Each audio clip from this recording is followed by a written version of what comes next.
Ladies and gentlemen, welcome to the Expert Speaker Podcast, the Expert Speaker Summit. We are here with Caitlin Hansen, broadcast news anchor extraordinaire, founder of Barefoot Communications. And today we're talking about presentation tips and media training tips for CEOs in these interesting times.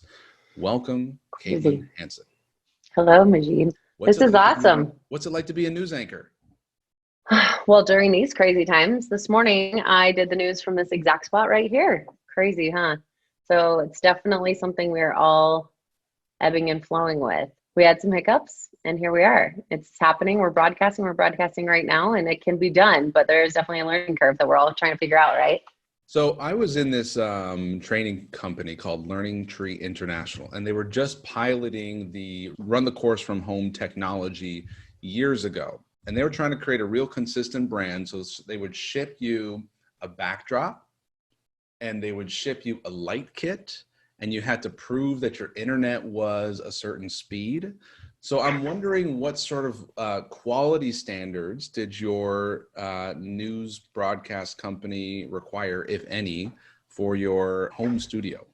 Well, we were definitely kind of thrown into it last minute, as everyone else was back in March. And at first it was like, can you get a Wi-Fi signal? And do you have your earpiece with you at home? So it started out as being kind of a janky system. And then today it works. We all have at home microphones, a second phone for our earpiece. We're dialed in through a live streaming app. And today I interviewed 3 guests actually that were on Skype from their home into my home. And then we broadcast it into the CBS news station that I work for here in Salt Lake City. So there's a lot that goes into it, definitely for like a news broadcasting live element kind of a setup. But as far as just setting up, I mean, I've got a ring light, you've got the setup, but we're all in our homes, right? Like pajamas on bottom, professional on top.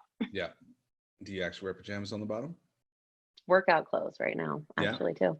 Yeah. Slippers this morning. I ask because I know in my experience, what I wear really does affect my presence. And actually, just for the first time in a long time, I put on a suit jacket the other day, and it really affected me. Is that the yellow one? Yeah. You look sharp. I liked it a lot. I became like a clown magician. That's like my clown magician jacket. And the rest of the time, I'm in like normal day-to-day, like where I am right now. I'm in like super comfortable clothes, and I'm ready to go hiking in.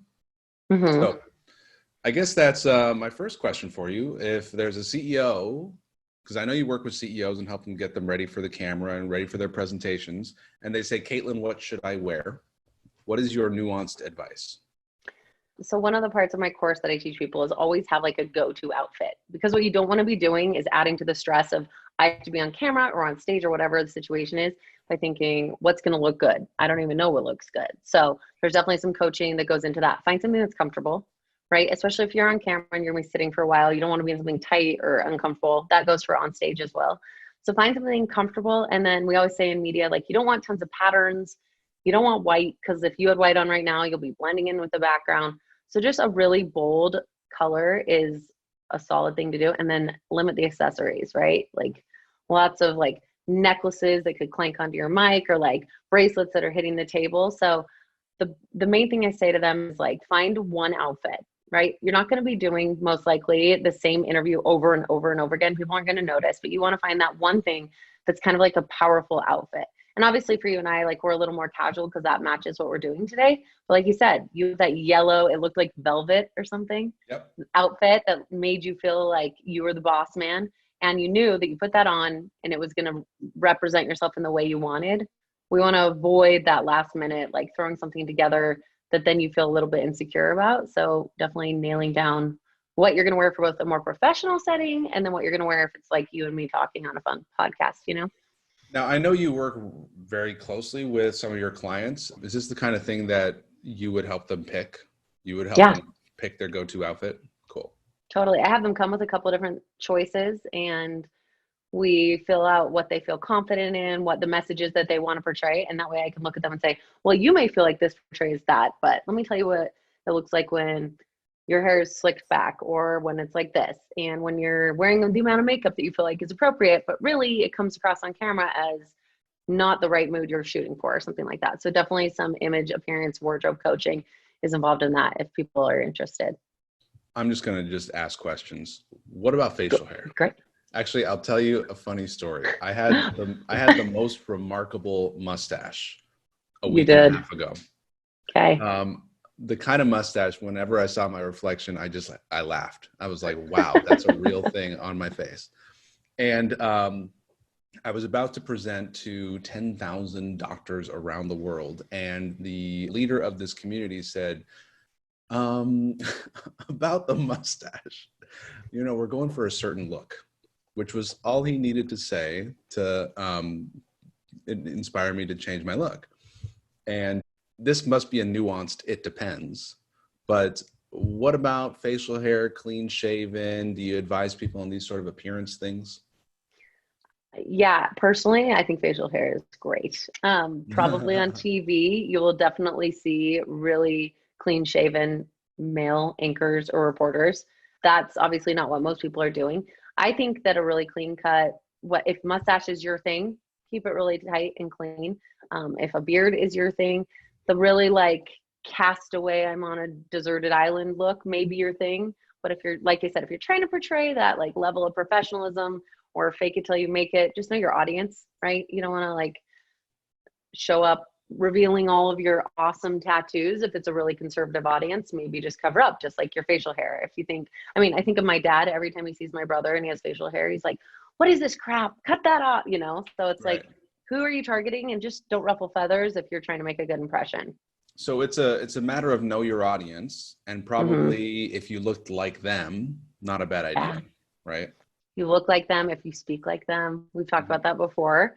Obviously, like know what they're thinking, what they want to know, and then talk to them like they would talk to you about what their needs are, right? Cool. Okay, I'm going to take a step back and I want to go into your story a little bit. I want to hear about how you became the founder of Barefoot Communications and how you became a news anchor.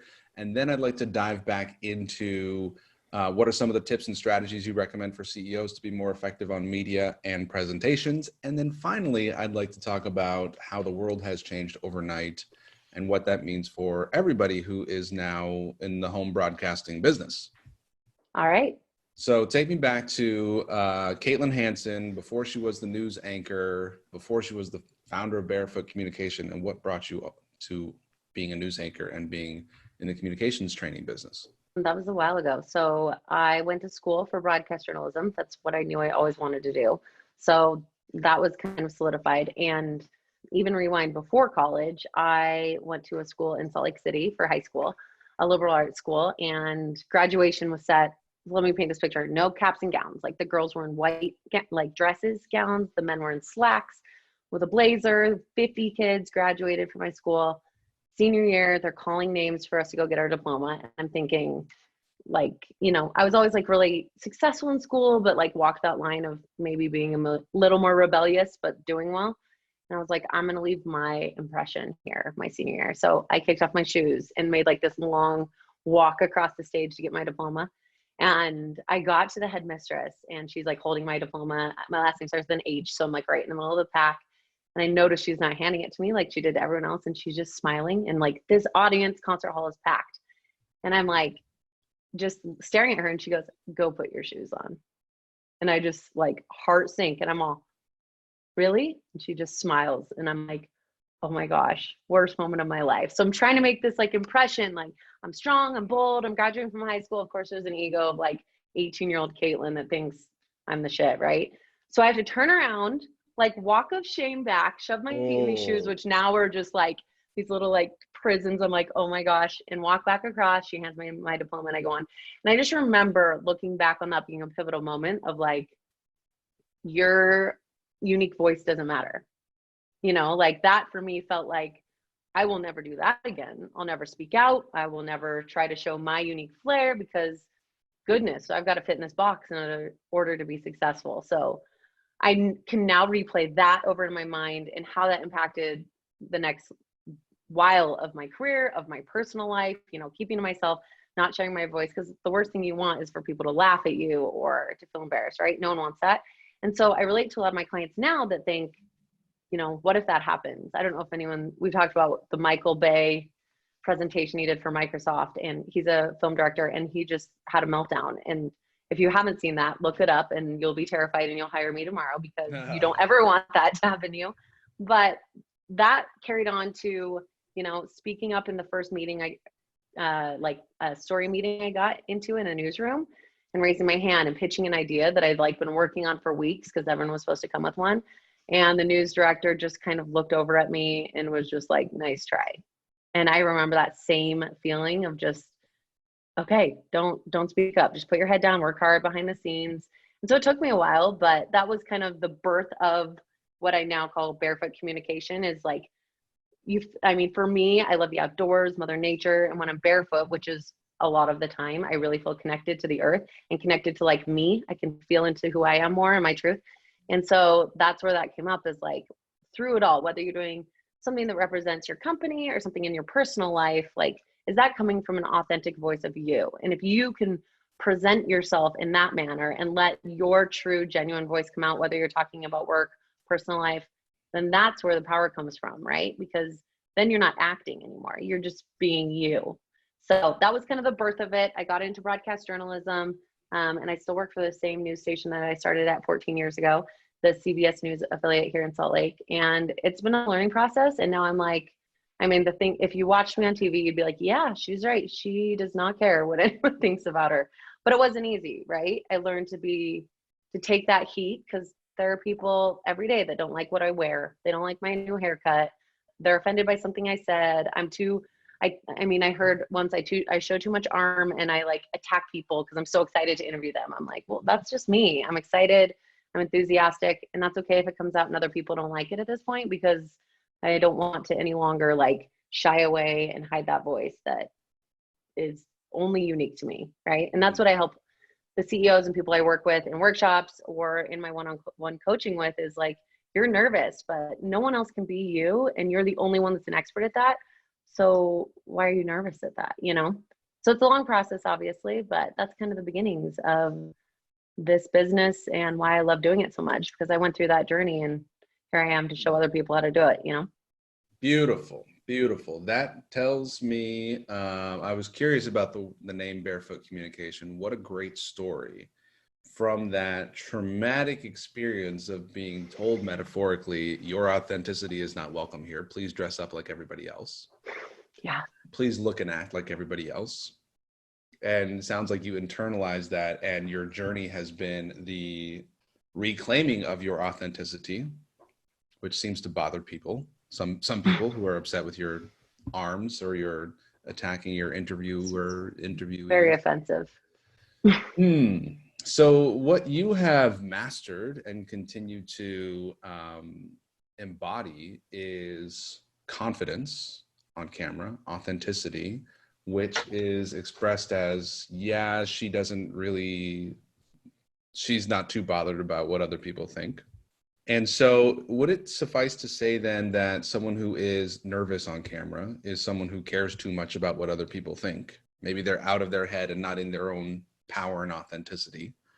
And you're showing them how to recognize with a great insight, like, dude, you are the expert in you. What's there to be nervous about, as you just mentioned? Yeah. And obviously there's a lot to be nervous about, right? Depending on what is on the line, if you're representing your business, right? There's a lot of high pressure situations that I'm not trying to downplay, that a lot of CEOs and executives are definitely in. But at the end of the day, they are the expert on their business and they are the expert on them, right? And so if we can capitalize on that, and that comes from both routines right before you go on stage or on camera to help you kind of center and be in your body instead of that out of body, like the lights, the camera, that little red dot that goes on when all of a sudden you're live, or all of a sudden all you can see is bright lights in your face and there's 1,000 people in the audience. So what are they thinking of me? What about this and this and this? So that's why one of the things I do teach that's really important is like breath work, morning routines, just things to ground and get into your body. If that's walking around barefoot, like it is for me, and just feeling into, I've got this, I'm confident in me. I do a lot of positive affirmations with my clients that they say about themselves, and they review right before they do some kind of presentation, which is really helpful. I have one client, I have a worksheet that's like all the things to do and not to do on stage, right? And she has like shrunk it down, the things to do, onto a little note card that she keeps with her when she goes to present on stage. She's the president of a company, so this happens a lot. And she reads the entire list. It's like 20 things, which is way too much, in my opinion, to digest right before you go on stage. But what that helps her do, she says, is it's like, okay, I know what to do with my hands, my body language. I know where my home base position is. I know how to address the audience. She reviews that and then she puts it away. And that's like her symbol for, I've got all the physical, like, let me stay in my body and in my message now, right? It's like her checklist, the last thing she thinks about, and she's like, okay, I got this. Do you have that list handy if I were to offer it to my viewers to email you and get? Yeah, I've got it. Cool. What's the best email to reach you? Caitlin H. Hansen at gmail.com. Caitlin H. Hansen, two H's in a row in that? Yeah. Caitlin H. Hansen at gmail.com. Or comment on this video and we'll find you somehow. Yeah, it's really helpful. Cool. And so the cool thing, let me say one more thing about that list, is one of the biggest things I hear from my clients is they see themselves on camera or they rewatch something they did on stage and they're like, oh, I can't even watch myself, right? I don't know if you can relate to that or anyone watching can relate to that. And it's like, what is it? You don't always know, like you just look and you're like, I don't know what it is, but that is not what I want it to be. And how do you identify what that is unless you have some coaching, right? Until you know, don't put your hands in your pocket. It looks stiff. You're walking around the stage with no purpose, use some intention. Make sure you're making eye contact and not looking down at your notes or up and around. So a lot of these little things, like how would you know, right? I know because I've done this for over a decade. But if you don't know how to identify what it is that you see as not quite right, then how do you fix it? So that list will be really helpful in just maybe watching yourself on camera and being like, oh, I can fix a couple things that I didn't even know I was doing. Cool. All right. So the way I see it, there's like 3 time frames of usefulness here. There is the way before the speech time. Then there's the right before the speech time. Then there's during the speech time. So the way before the speech time, you mentioned grounding, breath work, morning routine, exercise, and as I might say, like generally just handling your stuff and being authentic and being in touch with yourself and working with your dark shadow and all that fun stuff. So you become like fully embodied and authentic. That's like not the thing you do right 5 minutes before the speech. Hopefully that's not the breakthrough you're happening before you step on stage. Right. Not a good time for that. But I'm curious of the other 2 time frames. Let's start with the right before the speech. So like, it's 10 minutes to camera time or it's 10 minutes to stage time. What are some of the rituals that you recommend? Okay. So let me also say this way before, be prepared and have practiced, right? Because winging it is never great. So in that way before, don't procrastinate until an hour before your presentation or speech. Like make sure you've got it so that you're not memorizing or anything like that. So you're practiced, you're ready, you've figured out who you are, all the life breaking things. Let me tell you yourself. what a CEO told me, Caitlin, and I'll ask you, like, what would you say to this guy? Okay. He says, I'm giving so many speeches. I barely know where I'm going to be tomorrow. I'm reviewing my notes in the car on the way to the speech. I don't have time to practice. What do you say to that? But he knows. He's practiced enough that he's created those messages and those sound bites that he knows like the back of his hand, right? So it's not like this is his first one. He's never done it. He knows his business and he's put the time in clearly with he's doing this many presentations to like have a really well-crafted sound bite or know exactly the wording that he wants to represent his company. So that work has gone into it, right? So he may be reviewing those things and thinking, how can I tailor this to the specific client or the specific audience? But if you've put in the time, which is what I do with a lot of my clients, to work on that messaging so that it's second nature when you're put into those kind of impromptu situations, then the prep is less. But it doesn't mean you have to prepare for each unique speech on its own, because we all know how busy these executives are. But you definitely, at some point in your journey, need to sit down and make sure you've crafted your messages so that they're representing yourself well. And that way they're on the back burner so you can pull them up whenever you have a last minute media interview or whatever it is. Gotcha. Okay. So it's 5 minutes before. What am I doing? Meditating, breathing, practicing? So for me, it's breath work. That works great for me. Breath work and feet on the ground without my high heels, right? Without my shoes.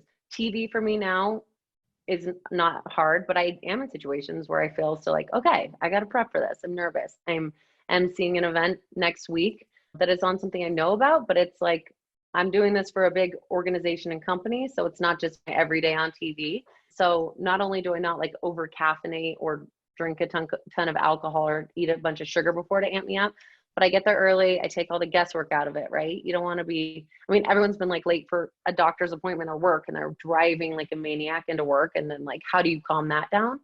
So for me, incorporating a really crafted routine of breath work before I go on and do those things is Can you super define calming. breath work?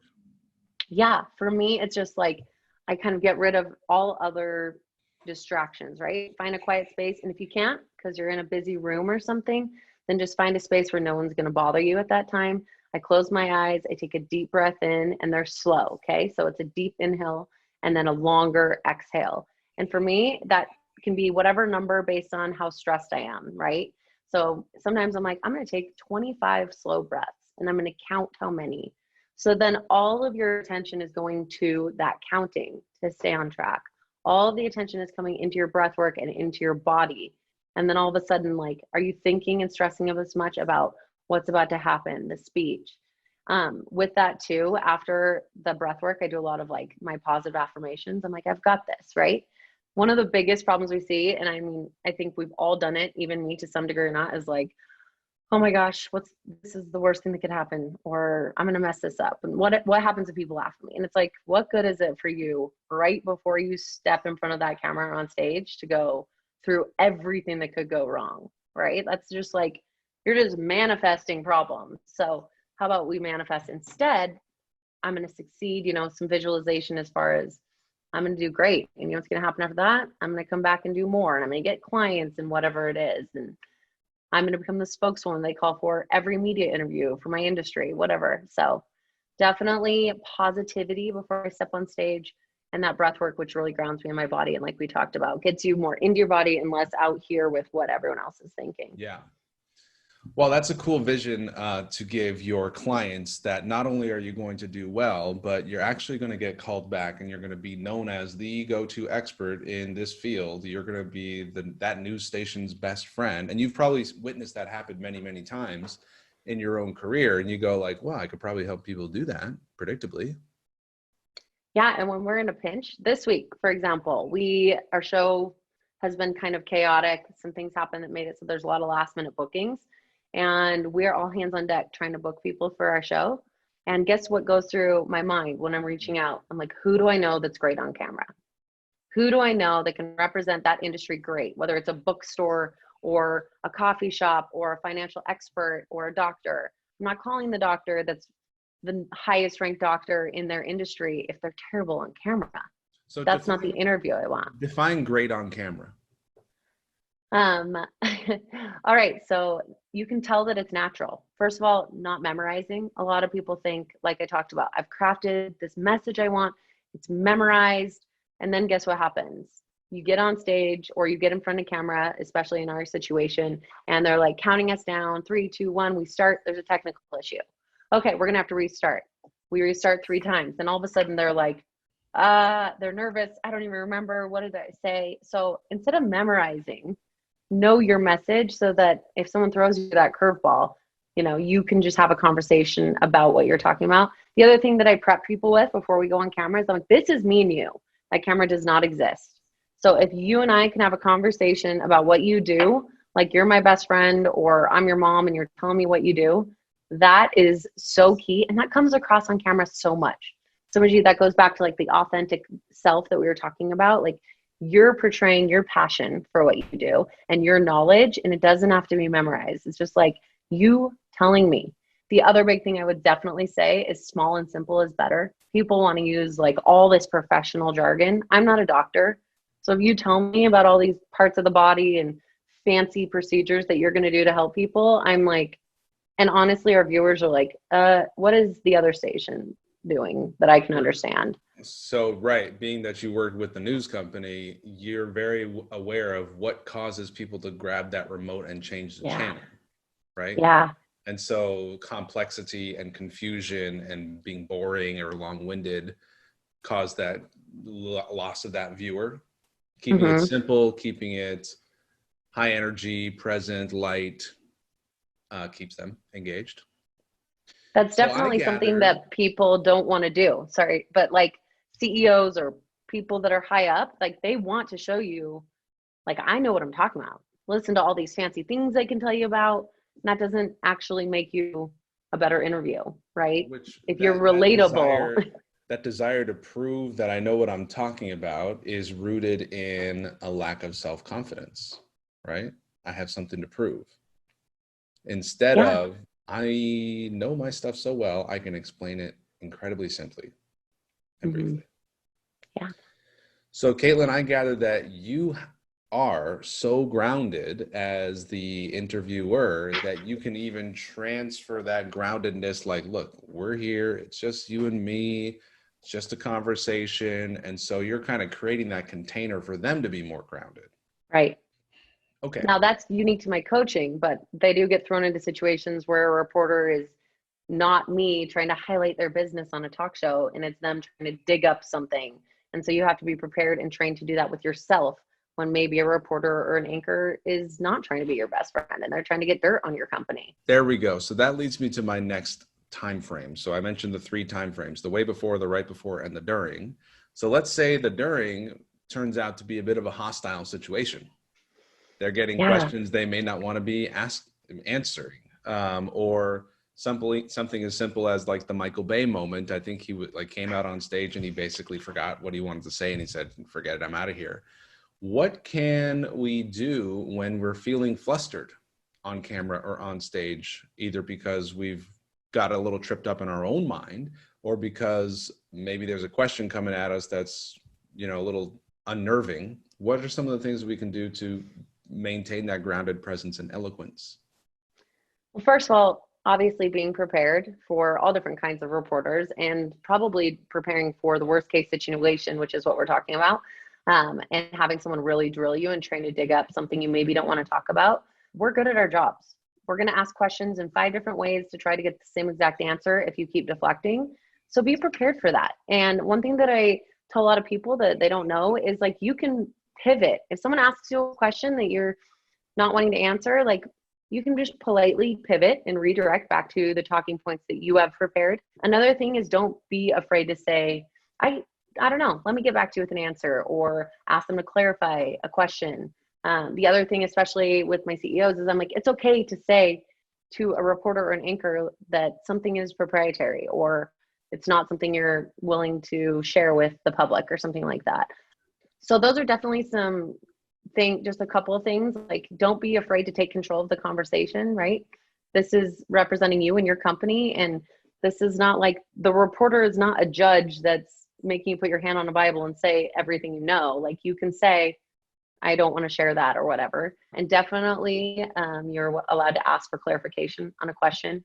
I would say the biggest thing I share with people when they're getting interviewed by a reporter or the media is, like, we know how to use pregnant pauses, which is something in journalism, which is like, let me ask the question and then sit here confidently and stare at you until you get too nervous that you reveal something you didn't want to.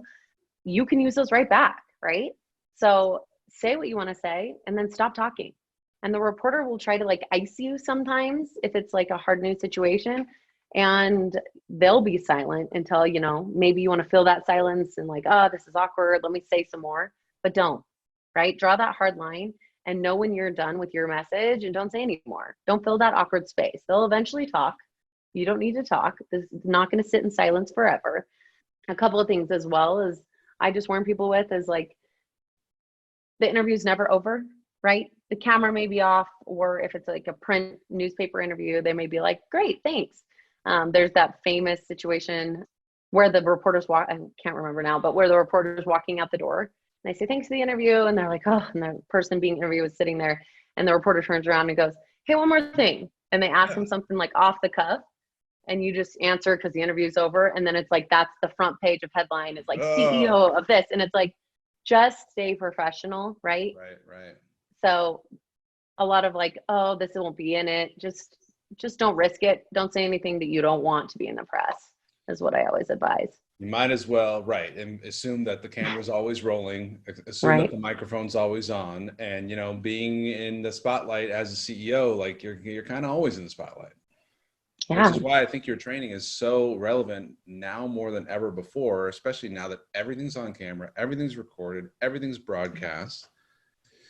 Okay, so what about you're on stage, maybe giving a presentation, let's say no reporters, or you're in an interview and your brain just stops working.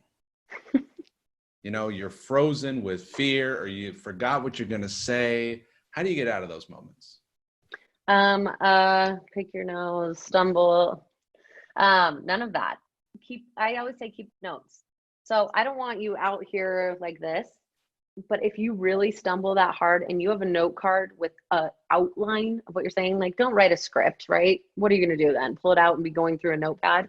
Yeah. But if you have a little index card in your pocket with your talking points, all you need to do is see the next thing and you will be able to transition into that.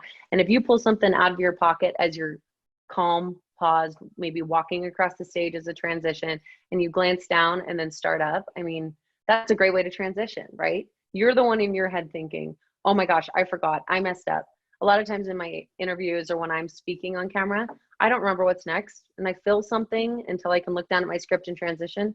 I'm the only one that knew what was on my script. You're the only one on stage that knows what comes next. So if you have something you can fill with, or just, you know, a silent transition as you pull out your note card, look down, put it back, and then start up speaking. The trouble we get into is when, if you watch Michael Bay, now that this poor guy, he's an incredible film director, but he did freeze up when the prompter froze on him, is, you know, the trouble we get into is, where was I? You know, when we start saying those things, that starts to pull back that confidence from our audience and thinking, are they really this confident? Do they actually know what they're talking about? I'm going to tune out. So we always want to appear confident and appear like we're trustworthy and that you should listen to us, right? So just have the confidence to know no one else knows what's happening. No one knows what's supposed to come next. So do that slow transition for yourself and buy yourself a little bit of time and look at your notes and then start on your next thought confidently. Yeah, I think that's excellent advice. When things aren't going according to plan, you don't necessarily need to announce it to everyone that, hey, I lost my spot or where was I and all that. Just have your notes as the anchor to come back to, not script, but like bullet points. Mm-hmm. One of the things that we do on the show a lot, and I'm friends with my two co-hosts, so we have a lot of cheeky fun, and it's kind of a different situation, but I've done endless times on camera, is like, I don't know what's happening next, or there's something technical happening in my ear and no one else knows about it, but sometimes calling attention to it. If I stumble and say a word wrong, I go, wow, this is my first day on camera, apparently. Mm-hmm. Let's transition. So kind of that, it's like a hack that we use on television is calling yourself out. Because as soon as you stumble over a word and you're being interviewed and you're like, oh, shoot, I sound dumb. Like, if you call yourself out, who else is going to point a finger at you, right? Yeah, like, right. Wow, apparently today I can't talk. This is going to go well. Let's keep moving on. So just a little life hack for television. Which I think it's a better response. Wow, apparently I can't talk today is a better response than I'm so sorry. I'm sorry. Because, you know, when you're and then panic and stress and ugh. Okay, that's a really good one to prepare. I think these things are the kinds of things that you want to drill, rehearse, and practice and not try to figure it out in the moment, because the chemistry in your brain in that moment is like, it's not a very thoughtful place to be in your mind. Camera's rolling, you're under pressure. So it's the kind of thing you want to be more instinctive and reactionary because you have been practicing it. Yeah. And I don't downplay the fact that people are nervous. I don't get that nervous anymore, but that's years of me doing this every day, right? So to think that, like I said, you want to just appear confident so that people trust you, right? Yeah. My clients a lot of times are like, when am I going to get to the point where I'm not nervous? I'm like, maybe never, right? Like maybe it will be nerve-wracking for you every time you step on stage or on camera. But if you've got these things dialed where you know what to do with your hands, you know your messaging, you know where to look, you know all of those things, like that's just boosting you up in confidence to say, hey, I can fake it till I make it. And then I can step off the stage and panic and throw up. I've had someone throw up on our television show before because they were so nervous. So those things might never go away, but what you can do is dial in the 10 minutes that you've got to be on and then like stress after that, right? So you may never get to a stress-free point. I want to honor that, like a lot of people look at me and they're like, how do you do that without stress? And like, you may never, but you will definitely with coaching and practice get to a point where you can nail these things, even if there's underlying nerves and people won't know that those exist. Caitlin, I'm curious if you have a tip for us, for someone who's watching this and they say, I want to get on TV. I want to be Ooh. interviewed on the news. How does one go about getting onto the TV? Well, the great thing is that now you know me. So, and now you know my email or my Facebook. But if you're not in my market, because Salt Lake City won't help anyone that's living in Canada probably, reach out and put together a really compelling media pitch. I get media pitches sent to me all the time from people I don't know. And what is not attractive to me is a 5-page document explaining what you do and why you're the expert and want to come on camera. What is compelling to me is, why are you unique? Why is this newsworthy? Why is this timely? Do you have an event coming up? Well, then pitch it like it's the coolest thing that's ever happened in your city, and have lots of videos and pictures and whatever, and prove that you're a good spokesperson. I mean, how much would it hurt for you to also have a video of you explaining what you do and why you want to come on camera? Because then I'm looking at you and I'm thinking, wow, you're great on camera. Whether you're talking about how to prepare your taxes or a music festival coming up, you're an awesome personality. Let's get you on TV. So I think that definitely we talk about being newsworthy and timely, definitely relevant to our audience. So know who you're speaking to based on what show you're pitching, and just prove that you're a rock star on camera and that what you're talking about is something that people need to know about, right? If you can't pitch something that's interesting to the audience, then you might be in trouble. But if you can twist it to, this is relevant, I think you have a great shot. Are you the producer of your show? No, I have a producer. That's not me. And if I were to pitch me to get on your news show, would I be better off pitching you, the news anchor, or the producer? I think either. I mean, if you pitch me and I love it, I'm your advocate to my producer. You would But take if you my pitch to your producer and say, I think this looks good. What do you think? That happens all the time. If I get an email with a pitch about something, I'm like, this could be cool for the show. My producer, almost 100% of the time, if we have space for it in the show, will book it. But the way to contact people, I mean, you can look up on any website, any news station, you can look up a contact phone number. I would definitely call that main number and just say, you may not get the producer on the line. And that actually might not be the best way to do it, is pitch someone over the phone if you're nervous or whatever. I would just say, who's the person to speak to that I need to pitch a story for this show for? And they may give you a name and they say, can I get their email address? Right? Or they may give you the news desk's email address, and that's like where all the story leads come into. So you'll get, just by calling that number, you can get some contact information as far as who you can send an email to with your pitch. Cool. Who do I need to talk to pitch an idea for the show? It's good. Thank you. All right. Let's, if I may, I'd love to ask you about CEOs speaking on camera from their computer or their Zoom, Skype, whatever. This must be happening now more than ever before. They're making their presentations, they're leading their meetings, they're inspiring the people on the front line in their companies. What do CEOs need to know about being effective on the computer camera? I mean, as far as just visually, I actually talked about this on our show today. We gave pointers. So there's like ring lights. If you don't have great natural light and you're going to have like a harsh window coming in and this side's going to be dark, like you don't want to have anything visually to be distracting. So I think we've all been in those Zoom calls or whatever in the last 6 months where like someone's got their laptop like on their lap or really low and you're looking up at their nose and it's on their legs. So it's like shaking the whole time. So you want to set it up on like a box or something so that makes the camera eye level. And then framing, like you're framed great, I'm framed great. You don't want to cut off your head. You don't want to like cut off the bottom. I've heard the rule, my eyes should be at about 2/3 from the bottom, 1/3 from the top. Is that about right? That works great. I think of it as headroom, but I think it is the same idea. Like you don't want right there. You just want to make sure you have a little headroom, but also like not like this demo, not at the bottom of your screen. So 2/3 is a great way to look at that, kind of like the camera thing, how you frame up someone to take a photo. So I definitely think that, like I said, having a ring light or something is awesome. People don't think about their background which is so shocking. I mean, I've been on calls with like Zoom members, and I'm like, is your bed made? Are you in your room? Are there dirty socks back there? What, like, there's dogs running around? I'm like, lock the dogs outside. What, just don't distract. My life is Zoom backgrounds. When I Yeah. walk into a room, I go, which of these walls is going to be the background for my upcoming calls? Like, I'm Yes. looking at backgrounds all the time. No kidding. And all I'm thinking now is I'm like, what time zone are you in behind you? We've got Right. LA, Chicago. No one will ever know where you are. Right.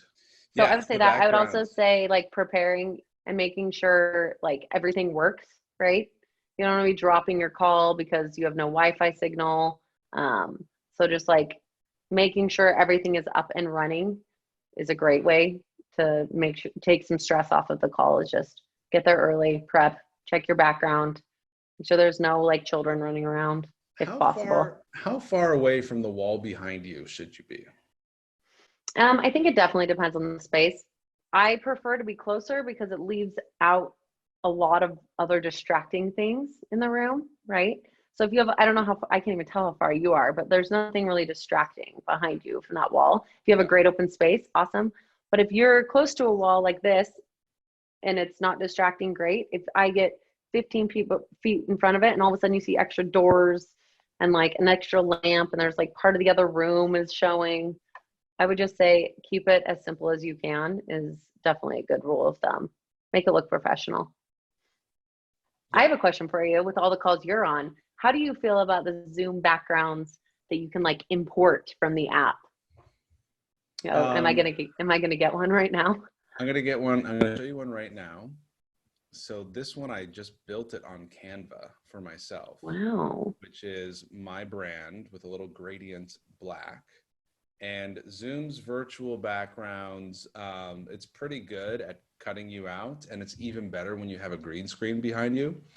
And despite the fact that this home studio that I'm in and this house that I'm in has several gorgeous backgrounds, including an exposed brick in the other room, I'm actually intending to move entirely to virtual backgrounds for a number of reasons. One is because I can put my brand there, and two is I actually want to show people that it doesn't matter what you're like. I don't want to give people an excuse to not show up on video when they say like, oh, but I don't have a nice background like you. Because I used to actually, in my other home that I lived in, I built a designer background with my logo painted on the wall, and it was cool, but that was before the days of virtual backgrounds. I find that the technology is getting better and it's becoming more acceptable. I would say, ethically, you don't want to deceive people. You're not really standing on the beach when it looks like you're behind the beach, but you can be playful with it too, I think. There's a lot of, look at me, I'm in outer space and all that kind of fun stuff.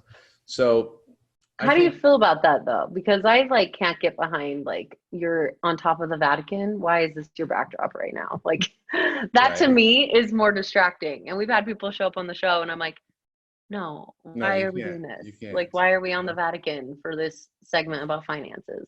Well, I think the most important rule is actually that it is not distracting. Yeah. Once we get past that rule, then it's like, does it add value to the image? Like, is it contributing something, or is it useful or on brand? Rule number one, not distracting. Rule number two, does it contribute something to the message? But I don't like, see on my screen, like there's just like the cutouts are a little weird. It's a little too weird for me. That's why I'm not. I know. I go back and forth. I'm not quite there yet, and I'm going to see how I feel with a green screen backdrop. But even as we're having this conversation, I have a mind to remove these clocks from my background because I like it. I look at it and I go, oh, I'm in world headquarters. But I don't want people thinking, what time zone is it? What time is that? So, again, not distracting is the rule. That's what I think. Yeah. I think if maybe the rule of thumb that we're coming to right now is like, if you have a small apartment and you have a lot of kids and it's all packed in there or whatever the situation is with your backdrop and you're like, this is where I live and I'm forced to work from home right now. So this is all I've got. Sure. Try out a really non-distracting Zoom background. But if you can find a space in your home that feels like a blank wall and not distracting, I think, does it sound like we prefer that better? Like just use a blank wall instead of like the digital cutout, where am I? Yeah, because that's probably more distracting than a Yeah. blank wall. Yeah. So camera angle, eye level is like where you want to be, right? Yeah. Not coming up the nostrils or not way on top. Camera, should people be buying external webcams? What's your answer to the what webcam should I use question? I think computer cameras are working great. I prefer you to be on your computer than on an iPhone, right? Like we've had someone dial into the show through Zoom on their app and they were sitting in the seat of their car, like to come on the news. And I was like, no, let's like be professional, right? Set it up, be at your computer without distractions, especially don't be driving. Luckily he wasn't driving, but he still had it up for like a live television interview. I would say set it up like you were on set, right? I think a computer camera, it seems to be working great for both of us. It's working great for us in the news. So to me, that's pretty high quality. If you do have to use a camera, turn it sideways, right? So it's landscape, and have it like set up somewhere so you're not holding it and it's So moving a lot. are you using a USB webcam plugged in, or you're just using the built-in camera to your laptop? I'm just using the built-in camera to my laptop. I have a microphone. I would say that most people don't. If you're interested in buying one, awesome. I need one for live TV. We're Is it a required to have it. lapel mic? Right here, lavalier. Okay. Is it wired? It is. It's wired and plugged right into my computer jack. Really? Mm-hmm. Cool. So Great. microphone lavalier, or is that what it's called? Lavalier? Lavalier mic. I do this hand signal with a microphone because I learned one time that your microphone should be like one hand's length away from your chin. Is that correct? Yeah, the people that like hold it up here, like they're Steven Tyler, right in front of their face. They're rock starring it. I'm like, we would like to see your face, if that's okay. But most people, I would say, dialing into the show, just use their computer microphone. If you're really presenting a lot through Zoom, investing in a lavalier mic is not an extreme amount of money, and it's totally helpful, I think, than worrying about any ambient noise coming in. So, Gotcha. All right, I'd like to wrap up with a story, if you would be willing to share, of one of the more proud moments you've had as working with CEOs, because I know you've worked with a lot of CEOs, and I know you've transformed them from being nervous on camera to being much more eloquent and effective. And I think it would be an inspiration to any CEO watching this. And by the way, if you're interested in working with Caitlin, she works with CEOs and business owners to make them more awesome on camera and on stage. What's the best way for people to get a hold of you, Caitlin? they can email me at CaitlinHhansen@gmail.com. That's all on my website, which is barefoot-communication.com. That's probably the best way. I'm on Instagram as well, Caitlin H. Hansen. Thank Caitlin, Caitlin. Yeah, that's the best way to get a hold of me for sure. You can always sign up for a strategy call or something that's on my website, and we can get face-to-face and chat as well. Thank you. Most successful, is that what you said? Proud, successful? Yeah, How just did you phrase that? a story of the transformation of one of your clients that would inspire people. I am working, the first thing that comes to mind was someone I'm working with right now. She is the CEO of a software tech company in Silicon Valley, California. And I work with her in a couple of different areas, both in like a wellness area.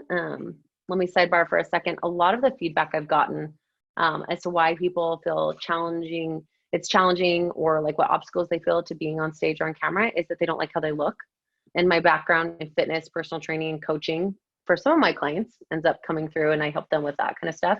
So working with her through that, and then also her messaging, she's a total introvert. She's a total genius. And her hiccup is like, I know my product, but I never want to be the one to speak about it. I never want to be that, but I don't know who to make that in my company. I don't trust the people as much in my company that they're going to be able to relay this story as well as I am, because this is my brainchild. But like, so how do I figure out how to be presentable? And I mean, the transformation in 2 months is all we've been working together so far, is awesome. And just giving her that skill set, right? So she said to me, like, I hate looking at myself on camera. She's trying to build out a marketing video on their homepage that someone describes what they do. And I'm like, how cool is it if the CEO takes time to create a video and speak to their clients? And she's like, well, it could never be me. But like, that is what you're going for. So the transformation first of all, convincing her that it is her and she's a badass and she can rock the camera and look like a genius and sell her product.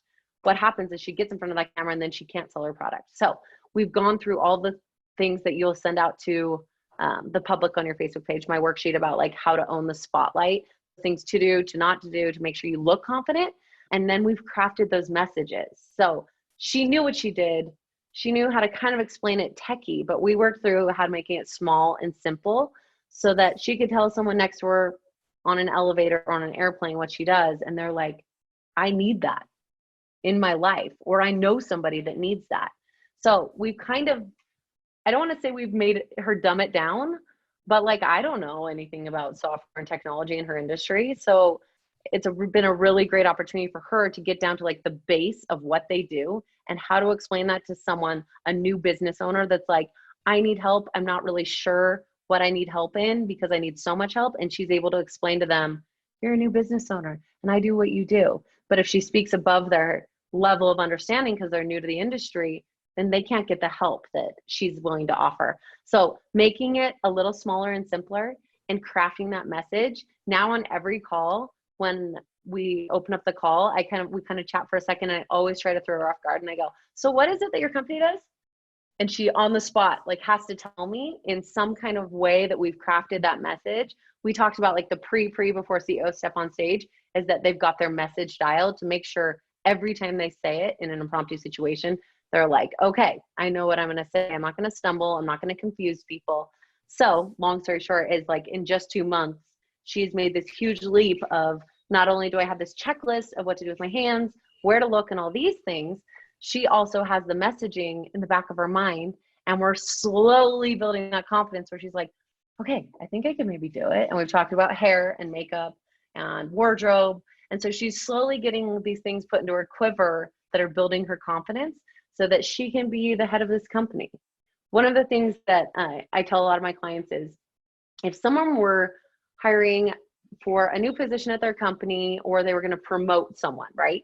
And you're like, I want to be the one to get promoted. So Majeed 1.0 and Majeed 2.0, whatever, same level of skill and expertise in what you want that promotion in, apply for this job internally. We both want this promotion. We have the exact same skill set, right? But Majeed 1.0 is nervous, doesn't have confidence in themselves to present or speak up. And Majeed 2.0 is like, not only do I know everything that this position needs, I'm also excellent at communicating it. Who are you going to hire, right? Are you going to hire the CEO that can represent themselves well and is like great in the media and can step on stage and represent their company?